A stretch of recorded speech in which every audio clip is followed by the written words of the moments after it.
Everyone, welcome back to the channel. मेरा नाम है शिखा और आज हम करेंगे अपनी क्लास 11th की माइक्रो इकोनॉमिक्स का chapter number 2 which is consumer equilibrium. ये जो वर्ड है इक्विलिब्रियम, ये आपके लिए नया होगा इस साल से, और इस वर्ड का मीनिंग मैं आपको बहुत अच्छे से समझा दूंगी आज, और इसको हमेशा याद रखना क्योंकि इक्विलिब्रियम जो है माइक्रो इकोनॉमिक्स के अब आगे वाले चैप्टर्स में हर बार ऑलमोस्ट आएगा ही आएगा। ठीक है, तो इसका मतलब आपको ध्यान रखना है। कंज्यूमर का तो मतलब आपको पता ही है, कस्टमर इन द सेंस। ठीक है, तो इसलिए आज हम इस चैप्टर को पढ़ेंगे कंज्यूमर इक्विलिब्रियम। इसमें क्या है, कैसे कैसे क्या होगा, वो आप उसकी टेंशन मतलब वो मैं आपको समझा दूंगी। ठीक है, अच्छा, ये जो नोट्स हैं प्यारे प्यारे, ये मैंने टेलीग्राम पर अपलोड कर दिए हैं। इस पीडीएफ के साथ साथ मैं इंपॉर्टेंट क्वेश्चन, पीवाईक्यूज, एमसीक्यूज की जो सीरीज है वो भी अटैच कर दूंगी। तो आपका एक ही पीडीएफ में सारा काम हो जाएगा, नोट्स भी हो जाएंगे और फिर आपके इंपॉर्टेंट क्वेश्चंस भी हो जाएंगे। ठीक है, और सेकेंडली, अगर आपको चैनल के रिलेटेड अपडेट्स या कोई भी डाउट आपके मन में आए तो you can ask me on Instagram by DM me. ठीक है, सो इंस्टाग्राम एंड टेलीग्राम दोनों के लिंक आपको डिस्क्रिप्शन बॉक्स में मिल जाएगी।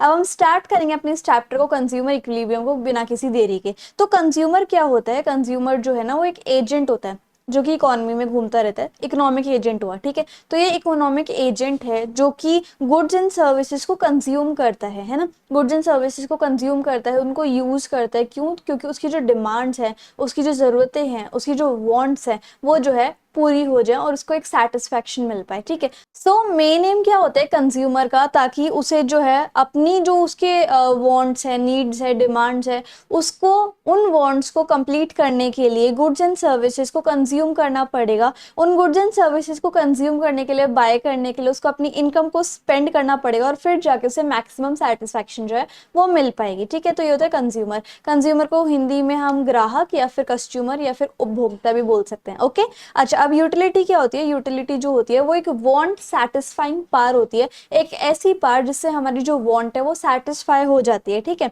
इसमें क्या होता है? It refers to the amount of satisfaction, की जैसे मान लो हमने कोई कम्युनिटी का यूज कर लिया, हमने कोई कम्युनिटी को कंज्यूम कर लिया, उससे हमें कितनी सेटिस्फेक्शन मिली। जैसे बहुत गर्मी हो रखी है और मेरा जो गला बार बार सूख रहा है, तो मैंने जो है और मुझे काफी देर से प्यास लगी हुई है, तो मैंने जो है एक गिलास पानी पी लिया, राइट।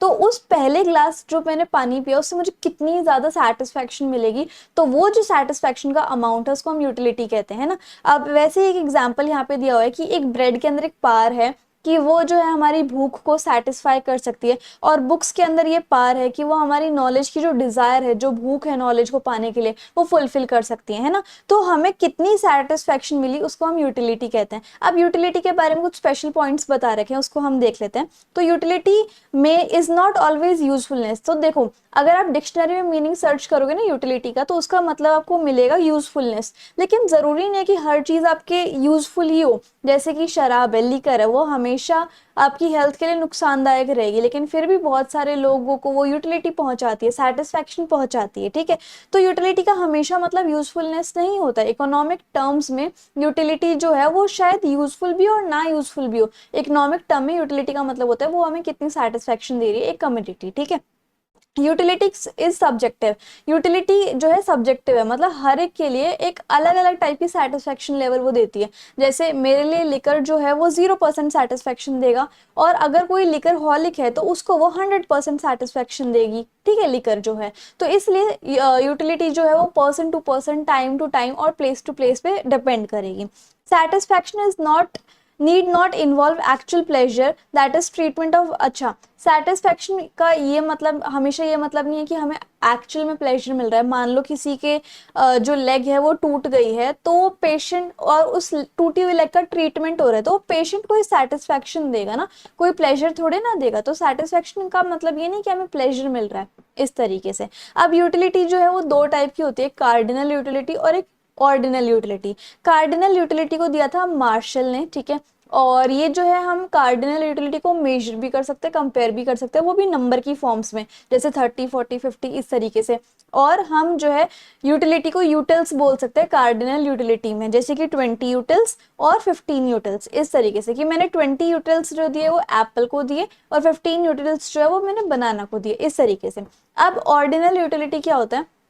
ऑर्डिनल यूटिलिटी जो है वो हमें हिक्स एंड एलन ने दी थी। ठीक है, और इसको हम नंबर्स की फॉर्म में एक्सप्रेस नहीं कर सकते इस यूटिलिटी को, पर हम इसको प्रेफरेंस टर्म्स के हिसाब से एक्सप्रेस कर सकते हैं। जैसे मैं पोजीशंस दे दूं, रैंक दे दूं कि मैं फर्स्ट नंबर पे एप्पल को प्लेस करती हूँ, या फिर सेकंड नंबर पे बनाना को प्लेस करती हूँ, तो ये हो गई हमारी ऑर्डिनल यूटिलिटी।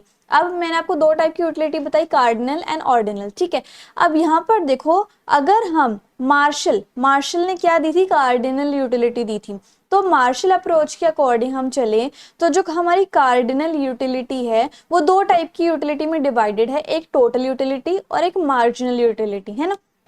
टोटल यूटिलिटी क्या होती है कि एक कंज्यूमर को एक कमोडिटी कंज्यूम करने के बाद टोटल कितनी यूटिलिटी मिली, कितनी सेटिस्फैक्शन मिली, उसे हम कहते हैं टोटल यूटिलिटी, है ना। और मार्जिनल यूटिलिटी क्या होती है कि हमें एडिशनल कितनी सेटिस्फैक्शन मिली। जैसे मेरे को बहुत प्यास लगी थी, काफी देर से गला सूख रहा था गर्मी की वजह से, तो मैंने जो है पहला ग्लास पानी का पिया तो मुझे बहुत ज्यादा सेटिस्फैक्शन मिली, मान लो मेरे को 100 सेटिस्फैक्शन मिली। फिर मैंने ना साथ के साथ की चल थोड़ा और पी लेती, थोड़ा और सेटिस्फैक्शन मिल जाएगा, तो मैंने दूसरा ग्लास भी पी लिया, लेकिन अब मुझे इतनी सेटिस्फैक्शन नहीं मिलेगी, अब मुझे 80 के आसपास सेटिस्फैक्शन मिली। फिर मैंने एक और पिया तो मेरे को 60 के आसपास सेटिस्फैक्शन मिलेगी। तो देखो यहाँ पर 20 की एक्स्ट्रा हमें सेटिस्फैक्शन मिली जा रही है। It refers to additional utility, जो हमें एक कम्युनिटी की अगर हम बार बार यूनिट, एक कम्युनिटी की अगर हम उसकी और कम्युनिटी की यूनिट्स हम कंज्यूम करते जाएंगे, तो हमें जो एडिशनल यूटिलिटी को डिराइव कर रहे हैं, जो हमें एडिशनल यूटिलिटी मिल रही है, उसको हम क्या बोलते हैं, मार्जिनल यूटिलिटी, है ना। तो इस तरीके से ये होता है। अब ये जो टोटल यूटिलिटी है इसको हम बोलेंगे टीयू, और ये जो मार्जिनल यूटिलिटी है इसको हम शॉर्ट फॉर्म में बोलेंगे क्या, एमयू, ठीक है। अब इसी टीयू और एमयू के बीच में हमें रिलेशनशिप बताना है। अब सबसे पहले तो जब भी आप किसी भी दो वेरिएबल्स के बीच में रिलेशनशिप बताओगे तो सबसे पहले तो उनका फॉर्मूला ही लिख दो। जैसे कि टीयू का क्या फॉर्मूला होता है कि सारे एमयू को प्लस कर दो, जितने भी एमयू हैं सबको प्लस कर दो, तो ये हो जाएगा टीयू का फॉर्मूला। और एमयू का जो फॉर्मूला होता है वो क्या होता है, change in total utility upon change in quantity of the commodity. ये जो हो गया वो टीयू का एमयू का फॉर्मूला हो गया, समझ में आ गया। तो ये सबसे पहले तो इनके फॉर्मूला लिख दो। उसके बाद हमें जो है इसकी रिलेशनशिप समझने के लिए सबसे पहले हमें क्या बनाना पड़ेगा, एक स्केड्यूल बनाना पड़ेगा, ठीक है। तो मैंने एक कमोडिटी ले ली जिसका नाम मैंने ले लिया एक्स, और x जो है मैंने उसकी 7 यूनिट्स को कंज्यूम कर लिया। जैसे मैंने x माने आप लगा लो एक ग्लास ऑफ मिल्क है, ठीक है, एक ग्लास ऑफ मिल्क है या एक ग्लास ऑफ वाटर है, इसका मतलब x है, ठीक है। और मैंने टोटल लगातार 7 ग्लास मिल्क पी लिया, ठीक है। तो इससे जो मेरे को टोटल यूटिलिटी मिल रही है वो मिल रही है 50, 90, 120, 140, 150, 150 और 140। और उसके बाद मेरे को MUX निकालना है। MUX कैसे निकलेगा कि TUX में में कितना चेंज आया और कमोडिटी में कितना चेंज आया, क्वांटिटी ऑफ कमोडिटी में, ठीक है। तो यहाँ पर देखो सबसे पहली वाली TUX तो सबसे पहली वाली MUX रहेगी। उसके बाद TUX में कितना चेंज आया 40 का, और क्वांटिटी में कितना चेंज आया 1 का, तो 40 डिवाइड बाय 1 इज 40। फिर आगे देखो, फिर 90 से 120, तो उसके बाद 30 का चेंज आया TU में, और 2 से 3 1 का चेंज आया यूनिट ऑफ x में, तो 30 डिवाइड बाय 1 इज 30, ठीक है। तो MU की वैल्यूज आ गई, TU की हमने वैल्यूज याद कर ली थी और यूनिट ऑफ x हमने याद कर ली थी। अब यहाँ पर TU का फॉर्मूला तो मैंने आपको बता दिया कि सारे आप MU को प्लस करोगे, जैसे कि 50 50, अब 50 प्लस 40 90, अब 50 प्लस 40 प्लस 30 120, मतलब सारे MU को प्लस करते चले जाओगे तो आपको TU मिल जाएगा। और MU का फॉर्मूला जो है वो change in TU divide by change in quantity, इस तरीके से आप लिख सकते हो। तो ये आपका MU TU और यूनिट ऑफ x मैंने निकालना आपको सिखा दिया, ठीक है। अब इसको हम क्या करेंगे, हम ना TU का एक अलग से ग्राफ बनाएंगे। इसको थोड़ा छोटा कर देती हूँ मैं, आई होप आपको विजिबल होगा। तो हम जो है TU का अलग से ग्राफ बनाएंगे और MU का जो है अलग से ग्राफ बनेंगे। जब भी आपको दो वेरिएबल्स के बीच में रिलेशनशिप बताना है तो सबसे पहले आप TU को एक्सप्लेन कर दो, फिर MU का एक्सप्लेन कर दो, मतलब उन दोनों वेरिएबल्स को थोड़ा थोड़ा एक्सप्लेन कर दो, उनकी डेफिनेशन लिख दो। फिर एक आप स्केड्यूल बना लो, मैथमेटिकल स्केड्यूल, उसके बाद ऐसा ग्राफ बनाओ स्केड्यूल को देख के। तो अब मैं जैसे TU का ग्राफ बना रही हूँ, तो मैंने यहाँ पर ले लिया यूनिट ऑफ x, जो कि हमने यहाँ पर देखा था यूनिट ऑफ x, ठीक है, वो मैंने x एक्सिस पर ले लिया। और यहाँ पर जो है मैं TU की वैल्यूज देखूंगी 50, 90, 120, 140। तो मैं यहाँ पर 30 का गैप लेके मैंने y एक्सिस पर TU को प्लॉट कर दिया, और ये origin x axis y axis, ठीक है। उसके बाद यहाँ पर भी मैंने जो है यूनिट ऑफ एक्स को एक्स एक्सिस पे रख लिया और फिर मैंने एम यू की वैल्यूज देके 10 का स्केल ले लिया इस तरीके से। और यहाँ पर देखो एक नेगेटिव वैल्यू भी आ गई थी मेरी, तो फिर जैसे ये तो फर्स्ट क्वाड्रेंट होता है और ये मेरा फोर्थ क्वाड्रेंट है, ये आपने मैथ्स में सीखा ही है, फोर्थ क्वाड्रेंट में हमेशा नेगेटिव वैल्यूज आती हैं, तो इसलिए मेरे को फोर्थ क्वाड्रेंट भी बनाना पड़ा क्योंकि एम यू जो है लास्ट वाली यूनिट पे नेगेटिव हो रहा है। तो अब जो है मैं प्लॉट करना स्टार्ट कर दूंगी कि जैसे टी यू में हम पहले प्लॉट करेंगे, 1 पे 40 है, 2 पे 90 है, 3 पे 120 है। तो जैसे 1 पे कितना था, 50 था, फिर 2 पे 90 है, फिर उसके बाद 120 है। तो ऐसे ऐसे करके मैंने पूरा प्लॉट कर दिया और ज्वाइन कर दिया, ठीक है। ऐसे ही मैंने एम यू एक्स पे भी ज्वाइन कर दिया, जैसे 1 पे 50 है, फिर 40 है, फिर उसके बाद 30 है, फिर 20 है, फिर 10 है, फिर 0 है, फिर -10 है। तो मैंने एम यू का भी ग्राफ बना दिया। अब मुझे एक चीज़ पे दिख रहा है कि यहाँ पर देखो एम यू जो है वो 0 हो रहा है, ठीक है, और यहाँ पर एम यू जो है वो नेगेटिव पे जा रहा है, तो मैंने एम यू नेगेटिव लिख दिया, एम यू 0 लिख दिया। अब एम यू का मतलब 0 है कि यहाँ पर हमें पूरी सेटिस्फेक्शन मिल गई है। ये जो है पॉइंट ऑफ सैचुरेशन हम इसको बोल सकते हैं, या फिर पॉइंट ऑफ सेटाइटी हम इसको बोल सकते हैं, ठीक है। अब इस मैंने लिखा भी हुआ है, इस पॉइंट पर सारी नीड्स जो है वो हमारी पूरी हो जाती हैं, ठीक है। अब मैंने इसको जो है ऊपर ज्वाइन कर दिया, यहाँ पर इस साइड टी यू पे लेके गई, और यहाँ पर भी आप देखो टी यू जो है इसी पॉइंट पर मैक्सिमम है, ठीक है। टी यू जो है इसी पॉइंट पर मैक्सिमम है और टी यू यहाँ पर रुक गया था। देखो यहाँ पर टी यू जो है सबसे ज़्यादा मैक्सिमम कहाँ है, इस वाले पॉइंट पर, और यहीं पर टी यू जो है वो 2 बार आया हुआ है। टी यू जो मतलब है अपने मैक्सिमम पे है और टी यू यहाँ पर रुक जाता है, मतलब ना कुछ इंक्रीज होता ना कुछ डिक्रीज होता, ठीक है। तो ये हो गया आपका टी यू। अभी आपने टी यू का देख लिया और एम यू का देख लिया, तो आपने क्या देखा कि जैसे टी यू जो है पहले अच्छे रेट से बढ़ रहा था, ठीक है, और जब टी यू ऐसे बढ़ रहा था तो आपका जो एम यू है वो घट रहा था। फिर उसके बाद टी यू जो है वो मैक्सिमम और कांस्टेंट हो गया और एम यू जो है वो 0 हो गया, और इसका मतलब है कि अब यहाँ पर हमारी सारी वांट्स जो है वो फुलफिल हो चुकी हैं, क्योंकि हमारी मार्जिनल यूटिलिटी, जो एडिशनल यूटिलिटी हमें मिला करती, जो एडिशनल सेटिस्फेक्शन हमें मिला करती, वो अब हमें 0 मिलने लग गई है। अब हमें कोई सेटिस्फेक्शन नहीं मिल रही उस कमोडिटी को यूज कर करके, ठीक है। तो यहाँ पर इसका मतलब है कि हम फुली सेटिस्फाइड हो चुके हैं। अब टी यू जो है गिरना स्टार्ट हो जाता है, फॉल होना स्टार्ट हो जाता है, और एम यू जो है वो नेगेटिव हो जाता है, ठीक है। तो अब यही सारे पॉइंट्स जो हैं वो आपको रिलेशनशिप में लिखने हैं, ठीक है, कि टी यू जो है वो इंक्रीज कर रहा है लेकिन धीरे धीरे वाले रेट पर, एम यू जो है वो डिक्रीज कर रहा है लेकिन एम यू पॉजिटिव है, ठीक है। फिर टी यू जो है मैक्सिमम और कांस्टेंट हो जाता है और एम यू जो है वो 0 हो जाता है, और इस पॉइंट को आप सैचुरेशन पॉइंट बोलते हो, कि अब आपके अंदर कोई और डिजायर नहीं है उस कम्युनिटी को कंज्यूम करने के लिए, ठीक है। और उसके बाद आपको एक चीज़ और लिखनी थी कि यहाँ पर फिर टी यू जो है वो डिक्लाइन होना स्टार्ट कर देता है और एम यू भी जो है वो आपका नेगेटिव होना स्टार्ट हो जाता है। कि मतलब अगर आप इस लेवल के बाद, पॉइंट ऑफ सेटाइटी के बाद भी आप कंज्यूम करना स्टार्ट करते हो उस यूनिट को, तो आपको डिससैटिस्फैक्शन मिलेगी। क्या मिलेगी? डिससैटिस्फैक्शन। तो आप यहाँ पर लिख सकते हो, तो यहाँ पर आपको लिखना है कि डिससैटिस्फैक्शन हो रहा है। तो इस तरीके से आप रिलेशनशिप बताओगे। आई होप आपको ये समझ में आया होगा। अब हमें पढ़ना है law of diminishing marginal utility, जिसको आप लॉ ऑफ DMU भी बोलते हो। ये जो लॉ है ये आपको नाम से ही समझ में आ रहा है कि हमारी जो मार्जिनल यूटिलिटी है, यानी जो हमें, जैसे हम एक कम्युनिटी को कंज्यूम कर रहे हैं तो उससे हमें एडिशनल यूटिलिटी मिलती है, ठीक है। लेकिन अगर हम उसी कम्युनिटी को बार बार कंज्यूम करेंगे तो हमें जो है वो ज़्यादा सेटिस्फेक्शन मिलनी कम हो जाएगी। पहले थोड़ी ज़्यादा मिलेगी, फिर थोड़ी कम, फिर थोड़ी कम, फिर थोड़ी कम, फिर बिल्कुल ही नहीं मिलेगी, और उसके बाद भी अगर हमने यूज़ किया उस कम्युनिटी को तो फिर डिससैटिस्फैक्शन मिलेगी।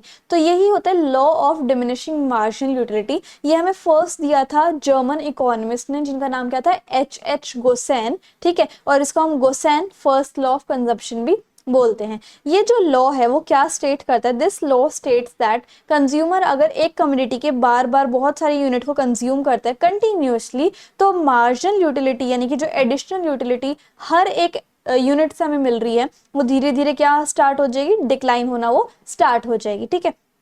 और इसको ये भी, इसका क्या मतलब है कि एक टाइम ऐसा आएगा कि अगर हम कंटिन्यूस कंजम्पशन करते रहे तो हमारी एमयू जो है वो नेगेटिव हो जाती है, जो हमने अभी फोर्थ क्वाड्रेंट में देखी थी। तो वो क्या हो जाता है, उससे डिससैटिस्फैक्शन हो जाता है, या फिर हमें बहुत बेकार फील होने लग जाता है, अनप्लीजेंट एक्सपीरियंस होने लग जाता है। फॉर एग्जाम्पल, यहाँ पर एक एग्जाम्पल दिया हुआ है कि बहुत समर का हॉट डे था और एक पर्सन बहुत थर्स्टी था, ठीक है, और उसको मैक्सिमम सेटिस्फैक्शन पाने के लिए जब उसने पहला वाटर का ग्लास पिया तो उससे बहुत ज़्यादा सेटिस्फेक्शन मिली, हाईएस्ट सेटिस्फेक्शन मिली।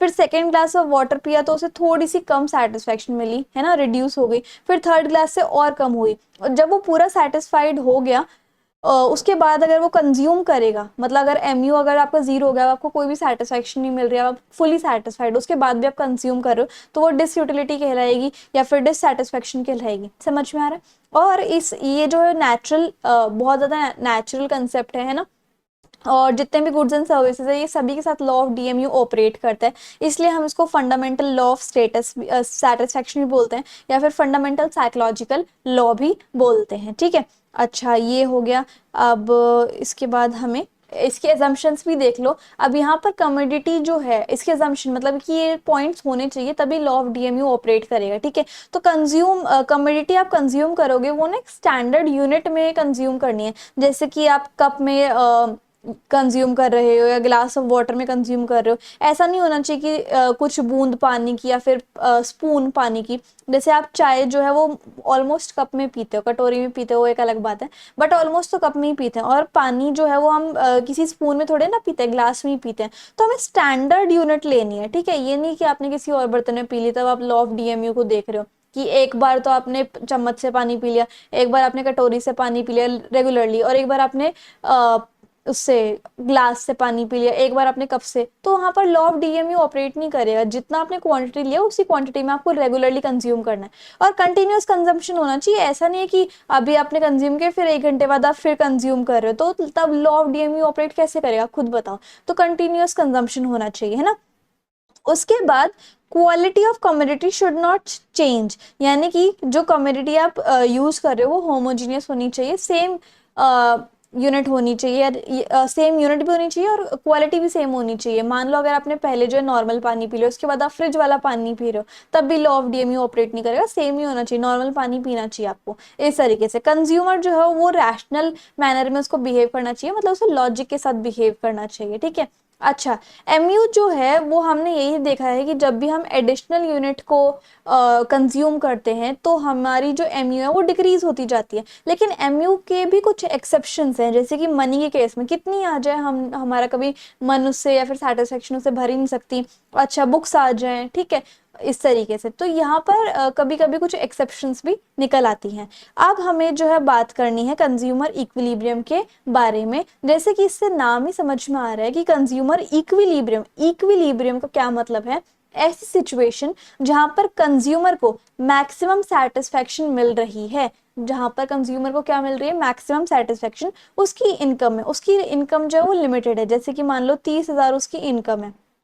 ठीक है, उस 30,000 में उसकी जो लिमिटेड इनकम है, उस 30,000 में उसको मैक्सिमम सेटिस्फेक्शन मिल रही है, उसे हम कंज्यूमर इक्विलिब्रियम कहते हैं। और उसका कोई मन नहीं है कि मैं अपने एक्सपेंडिचर में कोई भी चेंज लाऊं, तो वो थी कंज्यूमर इक्विलिब्रियम। मतलब कि ऐसा स्टेट जहां पर आप कोई चेंज नहीं करना चाहते, ये स्टेट ऑफ रेस्ट होती है। और ये जो है एक ऐसा पॉइंट होता है जहां पर आप फुली सेटिस्फाइड होते हो, दैट इज कंज्यूमर इक्विलिब्रियम, है ना। कंज्यूमर इक्विलिब्रियम जो है वो हम अंडर कार्डिनल यूटिलिटी अप्रोच देखेंगे। हमने दो यूटिलिटी पढ़ी है, कार्डिनल एंड ऑर्डिनल। कार्डिनल के अंडर हमने टीयू और एमयू पढ़ा है, तो हम कार्डिनल यूटिलिटी अप्रोच को मार्जिनल यूटिलिटी अप्रोच भी बोल सकते हैं। अगर आपके एग्जाम में consumer equilibrium in the case of marginal utility approach है तो सेम ही चलेगा हिसाब किताब। ठीक है, तो इसमें हमें दो केसेस में कंज्यूमर इक्विलिब्रियम को पढ़ना है, एक सिंगल कमोडिटी और एक टू कमोडिटी। ठीक है, कि अगर जैसे सिंगल कमोडिटी है तो सिंगल कमोडिटी में मुझे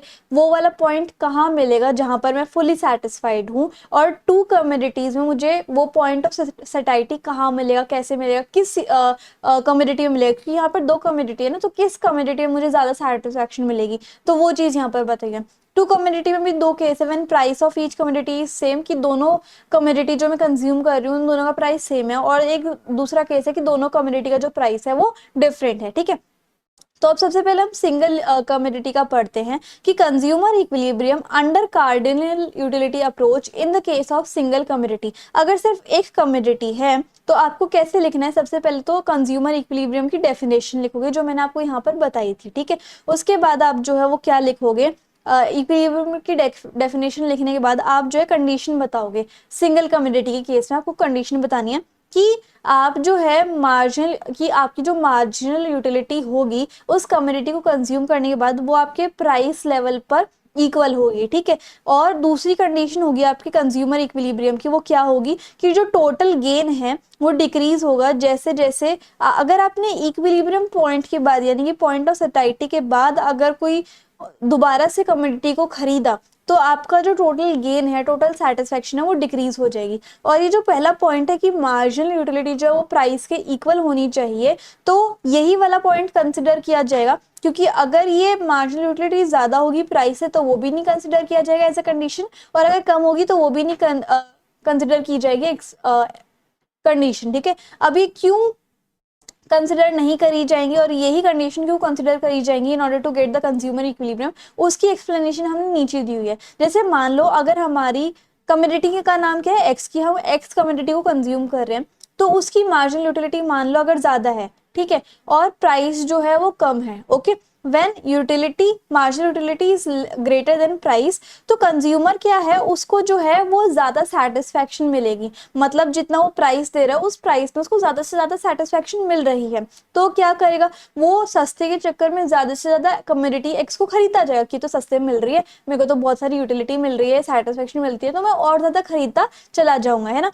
फिर एक पॉइंट ऐसा आएगा कि उसकी जो यूटिलिटी है वो जो है कम होती चली जाएगी, है ना, यानी कि उसका मन जो है वो भर जाएगा या फिर टोटल सेटिस्फेक्शन जो है उसकी कम होती चली जाएगी, मतलब मार्जिनल जो यूटिलिटी है या फिर मार्जिनल सेटिस्फेक्शन है वो कम होती चली जाएगी। इसका क्या मतलब है कि लॉ ऑफ डीएमयू जो है यहाँ पर ऑपरेट कर रहा है, तो यानी कि ये जो कंडीशन थी वो धीरे धीरे ऐसे पॉइंट पे आ जाएगी जहां पर एम यू एक्स जो है वो पी एक्स के बराबर होगा, ठीक है। और यानी कि ज्यादा सेटिस्फेक्शन मिल रही है हमें कम प्राइस पे, तो हम जो है ज्यादा कंज्यूम करेंगे, ठीक है। और अगर मान लो हम दूसरी कंडीशन को ले रहे हैं कि यूटिलिटी जो है वो कम है, मार्जिनल यूटिलिटी, और प्राइस जो हमें ज्यादा देना पड़ रहा है, तो हमें लॉस हो रहे हैं, तो हम जो है जब हमें प्राइस ही ज्यादा देने पड़ रहे हैं तो हम कम यूज करेंगे ना उस कमोडिटी को, या फिर कम खरीदेंगे उस कमोडिटी को, तो हम जो है उस कम्युनिटी का कंजम्पशन जो है वो रिड्यूस कर देंगे, जब तक कौन सा पॉइंट नहीं आ जाता कि एम यू एक्स जो है वो हमारा प्राइस के बराबर है। इसलिए मैं आपको कह रही हूँ कि कंज्यूमर को इक्विलिब्रियम कहाँ मिलेगा या फिर कंज्यूमर को बेस्ट सेटिस्फेक्शन किस पॉइंट पे मिलेगी, जब एम यू एक्स है बराबर किसके, पी एक्स के बराबर है, ठीक है। जिस चीज से हमें सेटिस्फेक्शन मिल रही थी उसका प्राइस ज्यादा है, लॉस हुआ तो हमने खरीदना बंद कर दिया इस कंडीशन में, ठीक है। और उसके बाद हमें क्या लिखना है कि जो टोटल गेन है, जो हमारी सेकंड कंडीशन थी कि जो टोटल गेन है वो इक्विलिब्रियम के बाद अगर आप फिर से, अगर जैसे आपको इक्विलिब्रियम इस पॉइंट पे मिल रहा है, अगर आप इसके बाद भी आप उस चीज को खरीदते जाते हो तो आपका जो गेन होगा वो धीरे धीरे घटता चला जाएगा because of law of DMU. समझ में आ रहा है?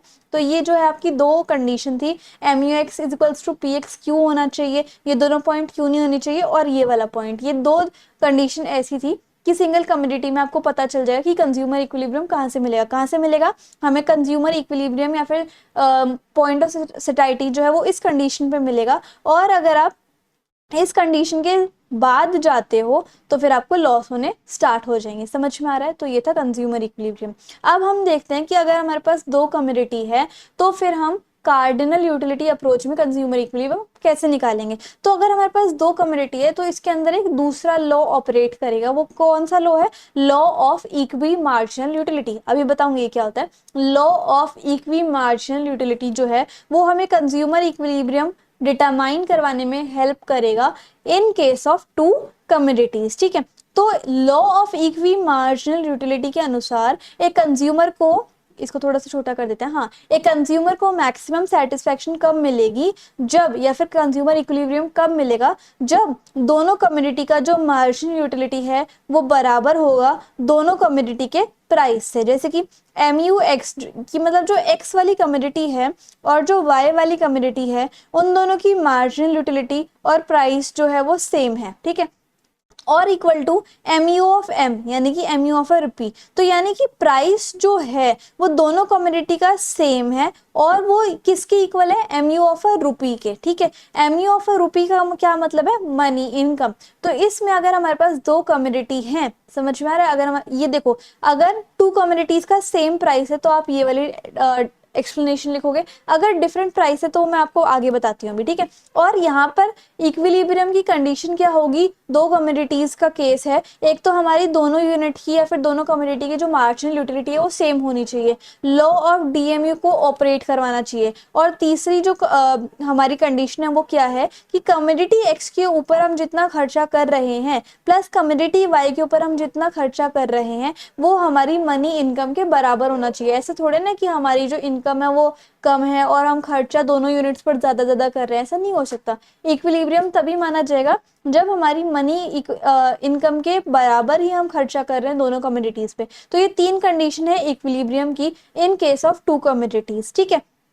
तो अब ये तो था, ये इतनी एक्सप्लेनेशन आपको तब लिखनी है, इतनी एक्सप्लेनेशन मैं इसको थोड़ा सा छोटा करके दिखा देती हूँ। ये इतनी एक्सप्लेनेशन आपको तब लिखनी है जब आपका सेम प्राइस हो, when the price of the two commodities are same, ठीक है।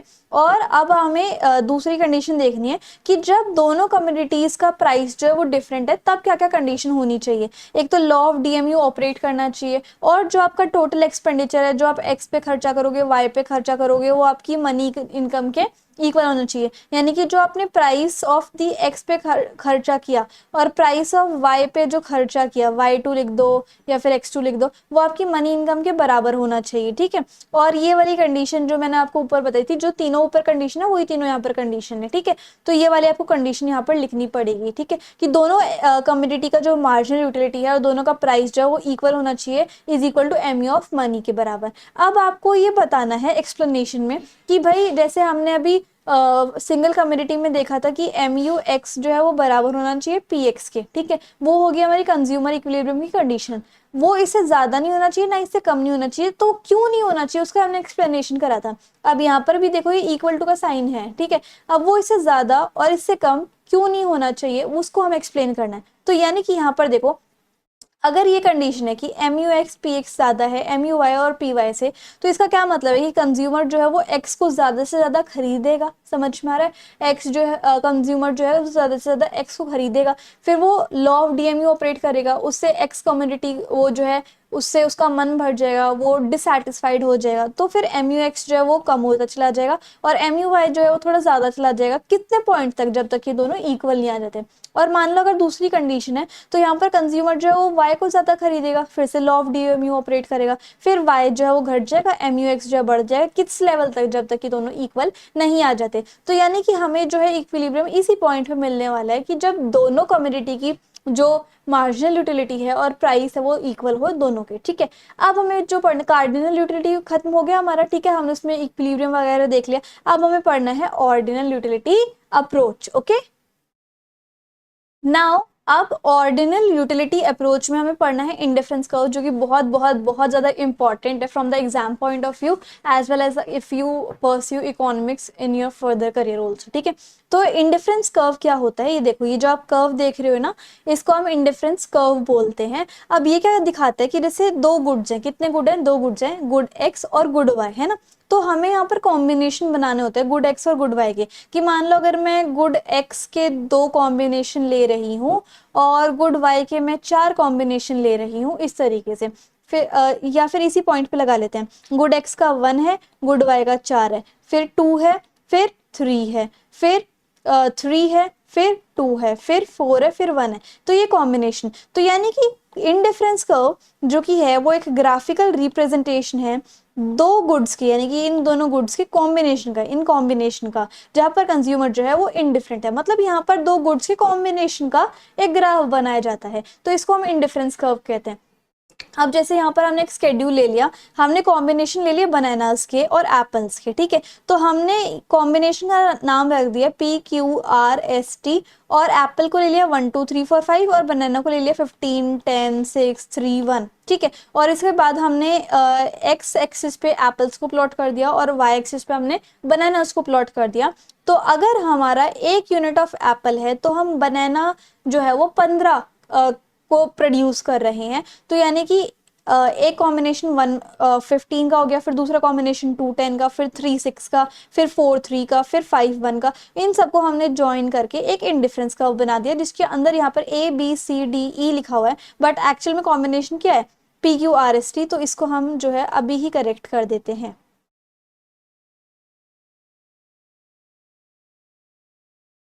तो ये हम यहाँ लिख देंगे PQRST। तो ये जो है PQRST, ये जो है कॉम्बिनेशन है किसके, टू गुड्स के, और टू गुड्स क्या है, एप्पल एंड बनाना, इफ, ठीक है।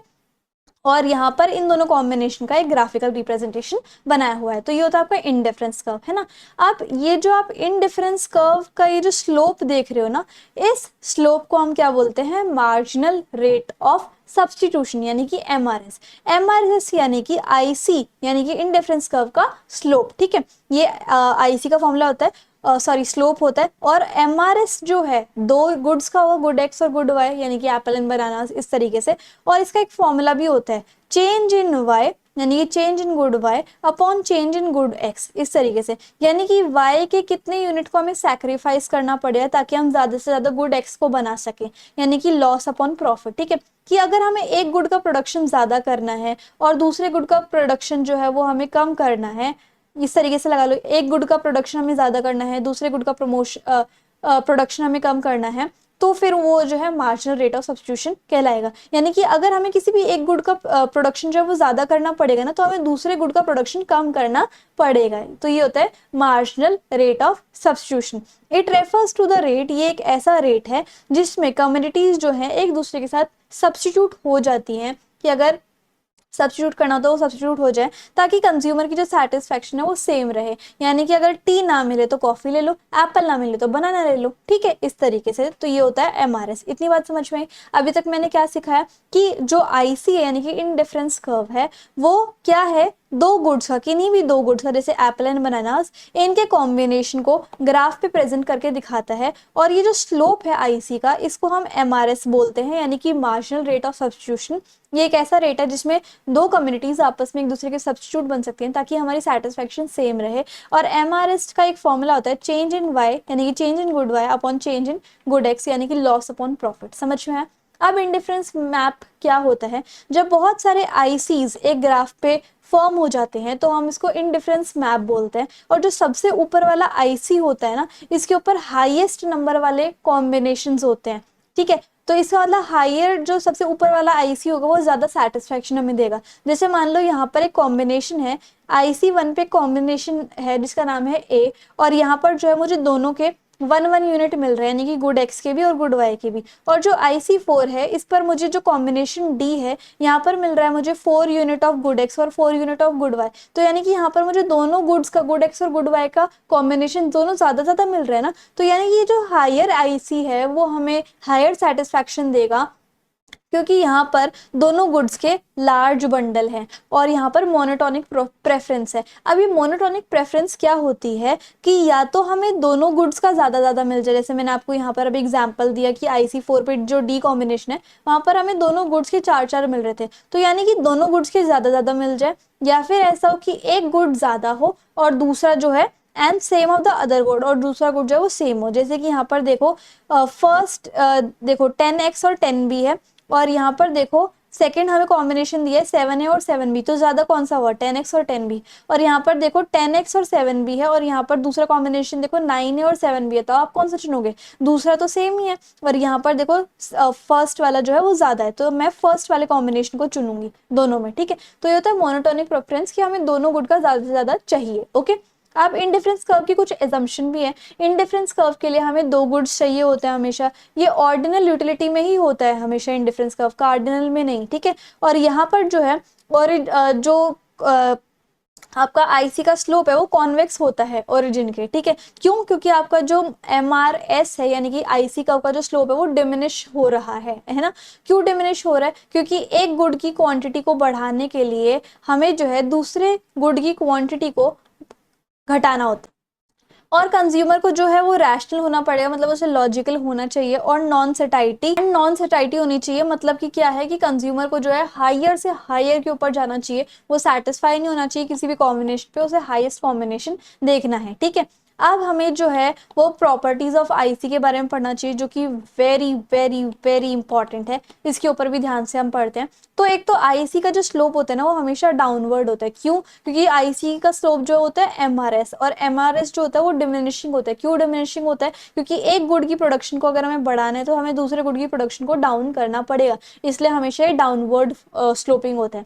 दूसरा, ये जो है आईसी कर्व कॉन्वेक्स होता है ओरिजिन के, देखो ये कॉन्वेक्स बना रहे हैं, क्यों? क्योंकि एमआरएस डिमिनिश कर रहा है, ठीक है। और जो हायर आईसी है वो ज्यादा सेटिस्फेक्शन को, हायर सेटिस्फेक्शन को रिप्रेजेंट करेगा, क्योंकि यहीं पर सबसे ज्यादा highest bundle of two goods हमें देखने को मिलते हैं, ठीक है। मोनोटोनिक प्रेफरेंस होती है यहाँ पर, ओके। मैंने मोनोटोनिक प्रेफरेंस आपको समझा दी। दो आईसी आपस में कभी भी एक दूसरे को इंटरसेक्ट नहीं करेंगे, वो जो है एक के ऊपर एक बनते रहेंगे। क्यों इंटरसेक्ट नहीं कर सकते? क्योंकि हर एक आईसी जो है डिफरेंट डिफरेंट टाइप की सेटिस्फेक्शन हमें देता है। और अगर दो, और ऐसा कभी भी नहीं हो सकता कि दो आईसी हमें सेम सेटिस्फेक्शन दे, ठीक है, इसलिए। और आईसी जो है वो कभी भी एक्स एक्सिस को और वाई एक्सिस को टच नहीं करेंगे, क्योंकि अगर उन्हें टच कर दिया तो हमें जो है वो जीरो सेटिस्फेक्शन मिलेगी। और हमें जो है ऐसा कभी भी नहीं हो सकता कि एक गुड अगर हम कंज्यूम कर रहे हैं तो हमें जीरो सेटिस्फेक्शन मिले, हमें कुछ ना कुछ सेटिस्फेक्शन या फिर डिससेटिस्फेक्शन तो मिलती है। अब हम बात करेंगे बजट लाइन की। नाउ बजट लाइन का क्या मतलब होता है कि ये भी इंडिफरेंस कर्व की तरह एक ग्राफिकल प्रेजेंटेशन है। इसमें क्या होता है कि जैसे बजट नाम ही है, तो इसमें हमारी क्या होती है, एक इनकम होती है, और उस इनकम के अंदर हम दो गुड्स के कितने कॉम्बिनेशन खरीद सकते हैं। जैसे मान लो 10,000 हमारी इनकम है और हमें दो गुड्स खरीदने हैं, तो हम एक गुड को 1,000 यूनिट और दूसरे गुड की 9,000 यूनिट खरीद सकते हैं। फिर ऐसे ऐसे करके 2,000 और 8,000, इस तरीके से, ठीक है। तो यानी कि एक गिवन इनकम में हम कितने कॉम्बिनेशन ऑफ टू गुड्स खरीद सकते हैं, और उन दोनों कॉम्बिनेशन की अगर हम कॉस्ट मिलाते हैं या फिर प्राइस मिलाते हैं, मतलब एडिशन करते हैं, तो हमारा जो है वो मनी इनकम के या फिर हमारी इनकम के या फिर हमारी सैलरी के बराबर होना चाहिए। तो ये होती है बजट लाइन। अब ये बजट लाइन जो है वो एक स्ट्रेट लाइन ही होती है बेसिकली। और इसके अंदर जो आप पॉइंट देख रहे हो जैसे कि ABCDE, और जो बजट लाइन के अंदर आप पॉइंट देख रहे हो PQR, इनको हम बोलते हैं अटेनेबल कॉम्बिनेशन, ठीक है। कि ये जो है ये कॉम्बिनेशन हम अपनी इनकम के थ्रू खरीद सकते हैं, ठीक है। ये जो है हमारी इनकम के बराबर हैं या फिर हमारे इनकम से कम प्राइस में है, ठीक है। और ये जो STUV है ये नॉन अटेबल कॉम्बिनेशन है, मतलब कि ये ज्यादा महंगे हैं हमारी मनी इनकम से भी ज्यादा, ठीक है। तो ये होती है बजट लाइन, इतना समझ में है। अब जैसे IC जो इंडिफरेंस कर्व है, और इंडिफरेंस कर्व का जो वो था, स्लोप था, वो MRS था, ठीक है। MRS जो है वो चेंज इन Y और चेंज इन X है, यानी कि लॉस अपॉन प्रॉफिट या फिर लॉस अपॉन गेन। वैसे ही जो हमारी AF बजट लाइन है पूरी की पूरी, इसके स्लोप को हम क्या बोलते हैं, प्राइस रेशियो, या फिर आप MRE भी कह सकते हो। जैसे उसका MRS था IC का, इसका MRE है, यानी कि मार्जिनल रेट ऑफ एक्सचेंज। और इसका MRE का क्या रेशियो होता है, PX अपॉन PY, यानी कि price of X upon price of Y. अब बजट लाइन के फीचर्स क्या होते हैं, एक तो स्ट्रेट लाइन होती है, इसका क्या मतलब है कि हमारी पूरी इनकम स्पेंड हो चुकी है।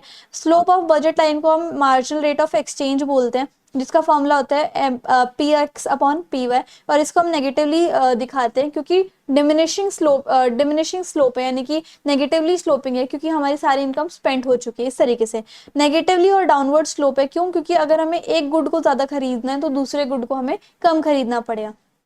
अब बजट लाइन में शिफ्ट्स होती हैं, कैसे शिफ्ट होती हैं, एक तो कंज्यूमर की इनकम की वजह से, और एक एक्स और वाई गुड की प्राइस की वजह से। अगर मान लो हमारी इनकम बढ़ती है तो हमारी बजट लाइन जो है राइटवर्ड शिफ्ट करेगी, वही PPC वाला कंसेप्ट है। अगर हमारी इनकम डिक्रीज होती है तो हमारी बजट लाइन जो एक्चुअल से वो जो है वो डिक्रीज हो जाती है, समझ में आया।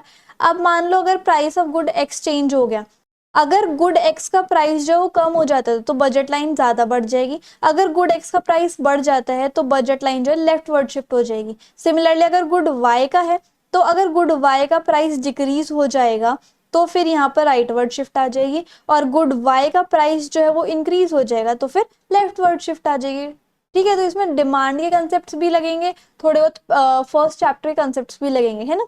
तो इसका क्या मतलब है कि अगर हमारा गुड एक्स का प्राइस बढ़ रहा है तो कंज्यूमर जो है अब गुड एक्स को कम खरीदना स्टार्ट कर देगा, तो बजट लाइन जो है वो लेफ्टवर्ड शिफ्ट कर जाएगी।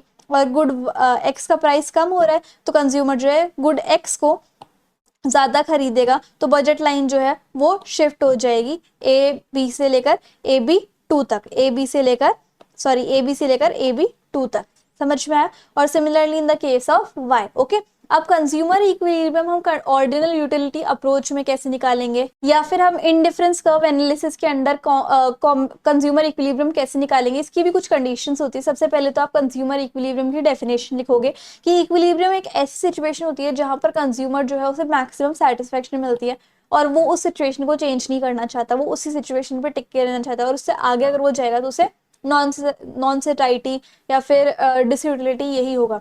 अगर हमें ऑर्डिनल यूटिलिटी अप्रोच में या फिर इनडिफरेंस कर्व एनालिसिस में कंज्यूमर इक्विलिब्रियम को डिटरमाइन करना है तो हमें क्या करना होगा, हमें बजट लाइन की भी जरूरत होगी और इंडिफरेंस मैप की भी जरूरत होगी। कैसे? अब बजट लाइन का जो स्लोप होता है वो क्या होता है, MRE यानी कि मार्जिनल रेट ऑफ एक्सचेंज, जिसका फॉर्मूला होता है PX/PY। तो ये हमारी बजट लाइन का स्लोप हो गया। और हमारे इंडिफरेंस कर्व का जो स्लोप है वो क्या होता है, MRS यानी कि मार्जिनल रेट ऑफ सब्स्टिट्यूशन। पहली कंडीशन ये हो गई किसकी, कंज्यूमर इक्विलिब्रियम की। दूसरी कंडीशन क्या होगी कि जो हमारी बजट लाइन होगी वो टेंजेंट होगी इन डिफरेंस कर्व के, यानी कि इस तरीके से, थोड़ी अच्छे से बनाती हूँ, ये बजट लाइन है और ये हमारा इंडिफरेंस कर्व है, तो ये टेंजेंट होनी चाहिए एक दूसरे से, यानी कि इस तरीके से। और तो उस पॉइंट पे हमें जो है कंज्यूमर इक्विलिब्रियम मिल जाएगा।